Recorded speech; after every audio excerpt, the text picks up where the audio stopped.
Chapter 3.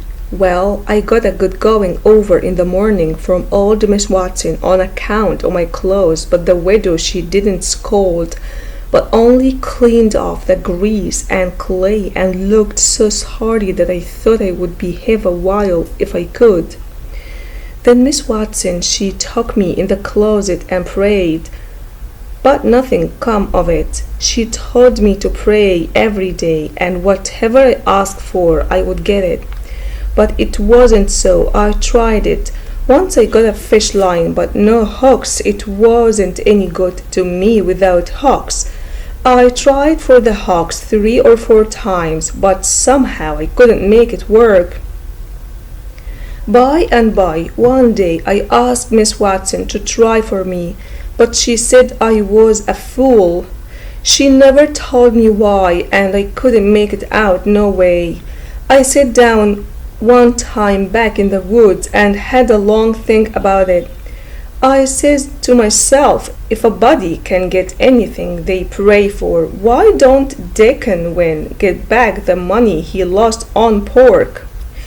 Why can't the widow get back her silver snuff box that was stole? Why can't Miss Watson fat up? No, says I to myself, there aren't nothing in it. I went and told the widow about it, and she said the thing a body could get by praying for it was spiritual gifts.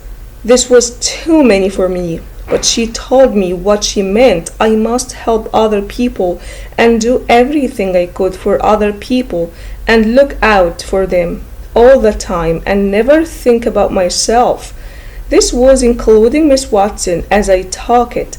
I went out in the woods and turned it over in my mind a long time, but I couldn't see no advantage about it, except for the other people, so at last I reckoned I wouldn't worry about it any more, but just let it go. Sometimes the widow would take me one side and talk about providence in a way to make a body's mouth water.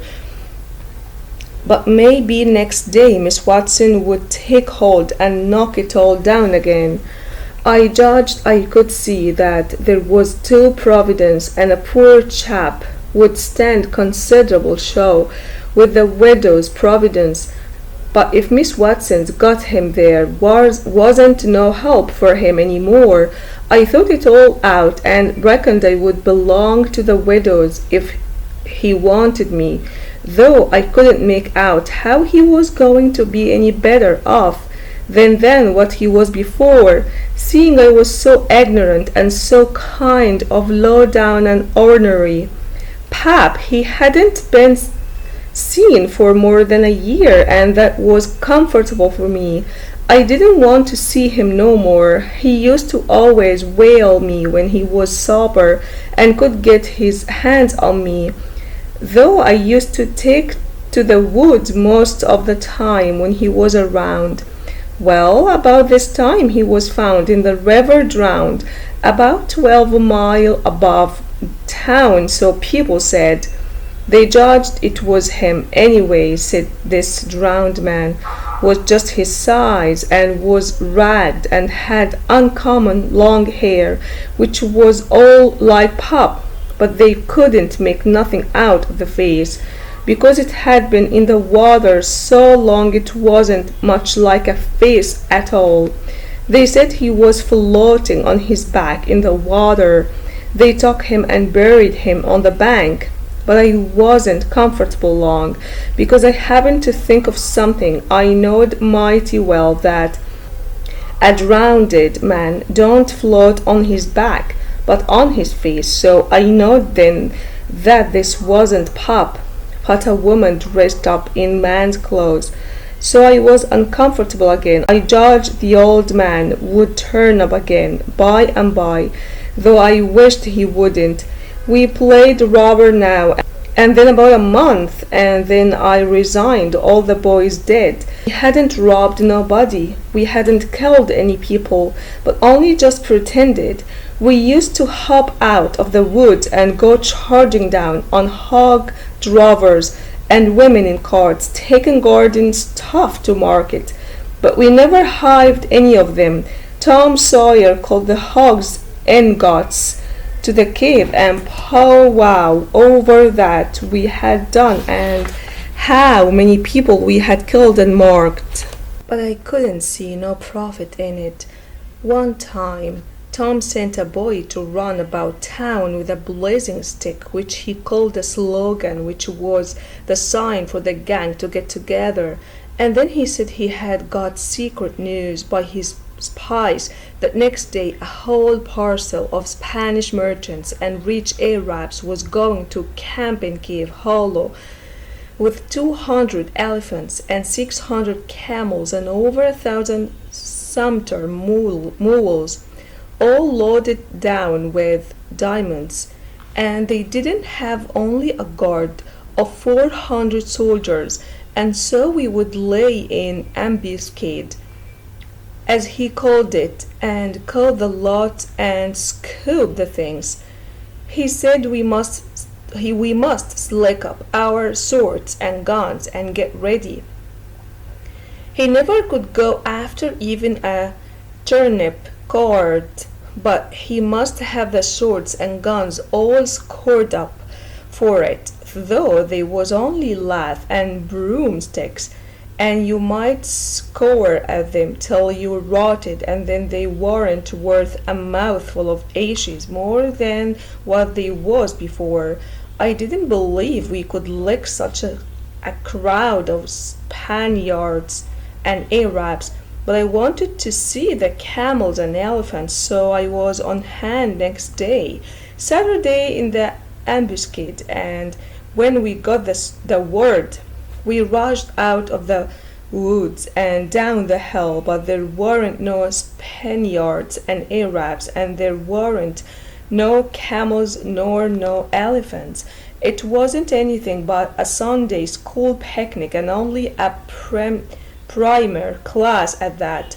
We busted it up and chased the children up the hollow, but we never got anything but some doughnuts and jam, though Ben Rogers got a rag doll and Joe Harbour got a hymn book and a tract. And then the teacher charged in and made us drop everything and cut. I didn't see no diamonds, and I told Tom Sawyer so. He said there was loads of them there anyway, and he said there was Arabs there too, and elephants and things. I said why couldn't we see them then?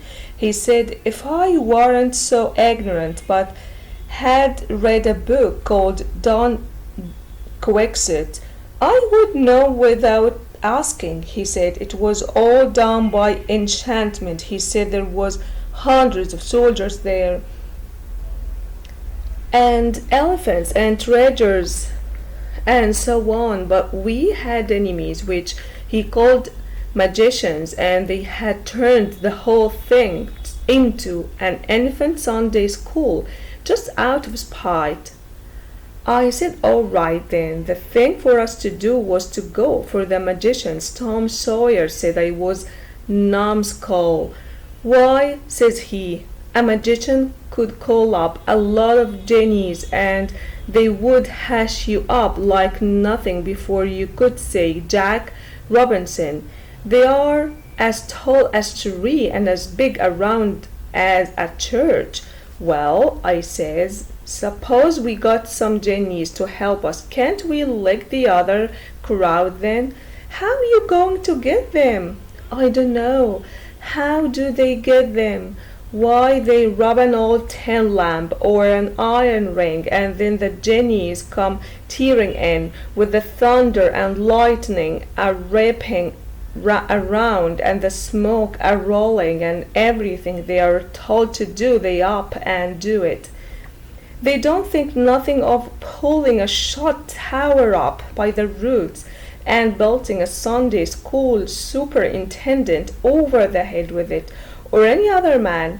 Who makes them tear around us? Why, whoever wraps the lamp or the ring, they belong to whoever wraps the lamp or the ring, and they have got to do whatever he says. If he tells them to build a palace 40 miles long out of diamonds and fill it full of chewing gum or whatever you want, and fetch an emperor's daughter from China for you to marry. They've got to do it, and they've got to do it before sunup next morning too. And more, they have got to waltz that palace around over the country wherever you want it. You understand? Well, says I think they are a pack of flatheads for not keeping the palace themselves, instead of fooling them away like that.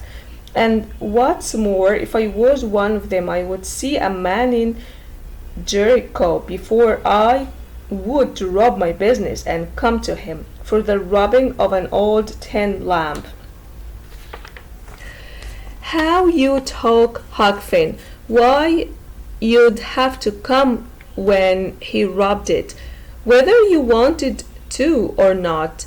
What an eye as high as a tree and as big as a church. All right then, I would come, but I lay I'd make that man climb the highest tree there was in the country. Shucks, it ain't no use to talk to, Huck Finn. You don't seem to know anything somehow. Perfect saphead. I thought all this over for 2 or 3 days, and then I reckoned I would see if there was anything in it. I got an old tin lamp and an iron ring and went out in the woods and rubbed till I sweat like an Injun, calculating to build a palace and sell it. But it warn't no use, none of the genies come. So then I judged that all that stuff was only just one of Tom Sawyer's lies. I reckoned he believed in the Arabs and the elephants. But as for me, I think different. It had all the marks of a Sunday school.